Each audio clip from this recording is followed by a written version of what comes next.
अस्सलाम वालेकुम व्यूअर्स, उम्मीद है कि तुम सारे ठीक हो, खैर खैरियत नाल हो। तुम मेरा चैनल दे पियो अल नूर गोट फार्म ते मैं गल करना पिया नवीद लगा रही है। सारी एक अज की वीडियो एक छोटी जी वीडियो का टॉपिक जरा है ये इन्हें सैलाबी जी बारिशां हैं, बारिशों की वजह तो थोड़ा देर जगह की भी मैनेजमेंट मेरी ठीक ना आई। खैर जो भी वजह आई जरासीमे की वजह तो जानवरों को एक एलर्जी थी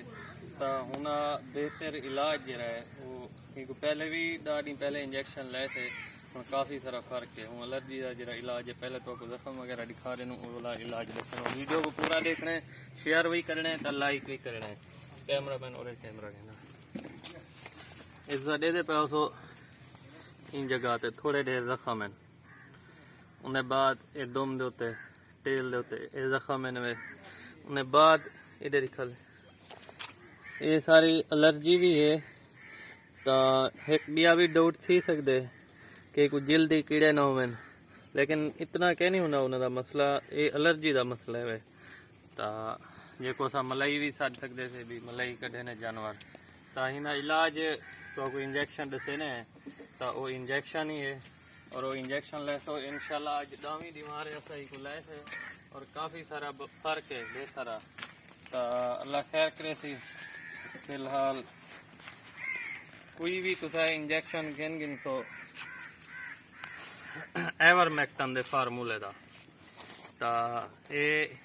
फिलहाल सैलिमी वाला इंजेक्शन है एवरमैक्टन दे फार्मूले विच है। तो इनी डोज कितनी असाई को लावनी है एक ज़्यादा एक शिद्दत है मतलब बीमारी दी। तो इनी डोज असा जी रखनी है कमो बेश असा 1.5 cc नहीं रखनी है, उन्हें नाल असा मिक्स करने क्योंकि बहुत ही घाटा इंजेक्शन होना रहने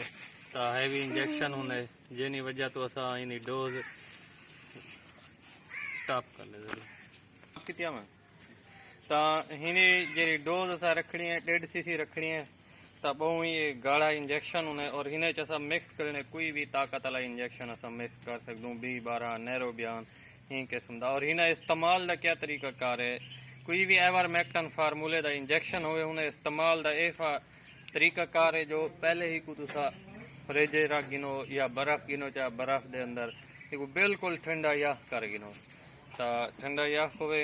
और लो भी ठंडे टाइम मौसम के मुताबिक है। बारिश मौसम बिल्कुल ठंडा है रात के टाइम ला गिनो तो काफ़ी बेहतर है, सुबह सवेरे भी लो तो काफ़ी बेहतर है ताकि घंटा दू जानवर को ठंड फील थी। टेम्परेचर इतना हाई ना हो तो अगर हाई टेम्परेचर हो तो उन्होंने को रिजल्ट नहीं मिलना 100% चो 50% ना मिलते वे। तो ऐसा बेहतर है एक तुसा ठंडे टाइम इस्तेमाल करे सो रात का टाइम है तकरीबन हो टाइम थी ना पियो सी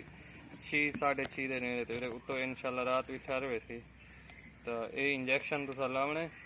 1.5 cc की मिकदार रखनी है और जीरे जल्द इंजेक्शन है एक गोश्त के अंदर नहीं लावना, ये जीरे जल्द इंजेक्शन है। तो एक बहुत सारी इंफॉर्मेशन है असा ही इंजेक्शन को पेट के कीड़े वास्ते भी इस्तेमाल कर सकते थे डूअरमिंग वास्ते। तो इन्हें नाल काफ़ी सारे पेट के कीड़े फेफड़े के कीड़े आंदरे के और जल्दी कीड़े अमराज चिचिड़ा वगैरह जुआ हर शे इन नाल काफ़ी सारे इवें को बीमारियों का इलाज है। और फार्म के उत्ते जरा मेरा आइडिया अंदाज़ा है जिवें सारे उस्ताद मोहतरम दसे दोस्त दसे कमो बेश तुस अपने फार्म के अंदर जिवें छोटे बच्चे जिवें तकरीबन 3.5 माह की पट्ठ है 3.5 महीने की तो 15 दिन के अंदर एक दफ़ा तो लाजमी लो एवरमैक्टन इंजेक्शन। इनी वजह क्या है कि इन्हें को ढेर सारे चिड़िया जुआ हो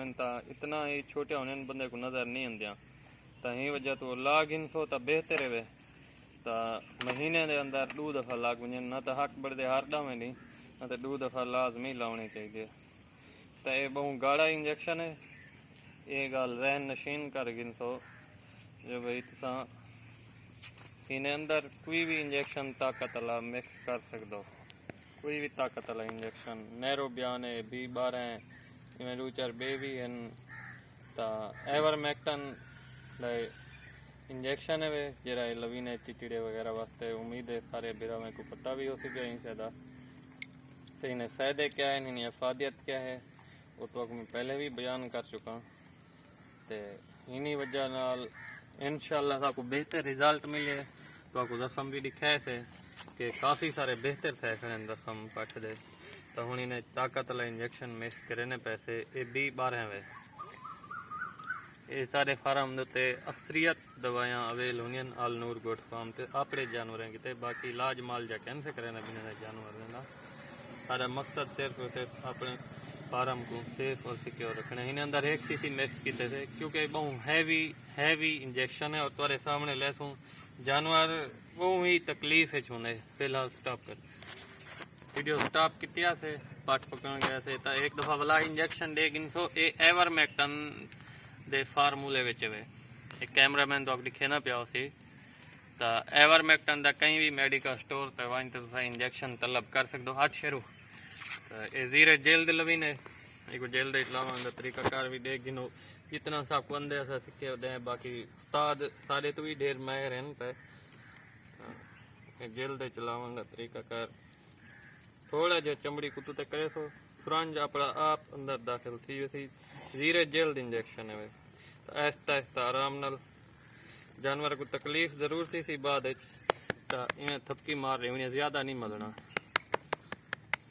तो फिलहाल इजाजत देसो फी अमान अल्लाह दी अमान